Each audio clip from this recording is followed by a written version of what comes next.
It's not just about learning about how other people may think and then having that put to one side, having that outside oneself and saying, well, isn't it strange that people in Japan might think like that and people in Kalimantan in Indonesia might think like that?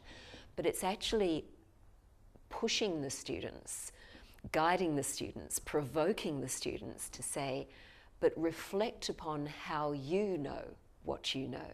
And what are the limitations of that? What are the limitations of your schooling, of the way in which you've been brought up, of the media that you engage with, of the books that you read, of the films that you see? How do they produce a particular way of seeing the world that is, as all of our perspectives are, inherently limited? And what are the potential dangers of that limitation if you don't recognise them? And so throughout the course, I'm constantly saying, okay, we have material that is being presented in this particular way. And for example, in the first week, I might show an example of positivist scientific thinking taken from archaeology, which is imposed upon Indigenous people. And this is the story that we're telling ourselves about other people without ever incorporating them into our discussions.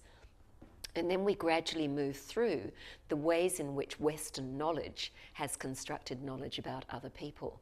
And I'm constantly provoking my students to reflect upon the limitations of that and the damage that that might have done to Indigenous people.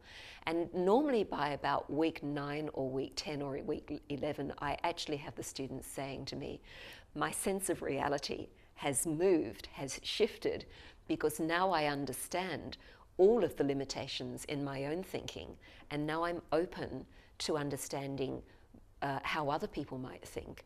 And I'm also aware of the political relationship, the relations of power that exist between those of us who come from a privileged educational background in a country like Australia, and how we might impose our view of the world on Indigenous people in Australia, but also on people in other cultures, and how there's a judgment, a value judgment in the way in which we see the world.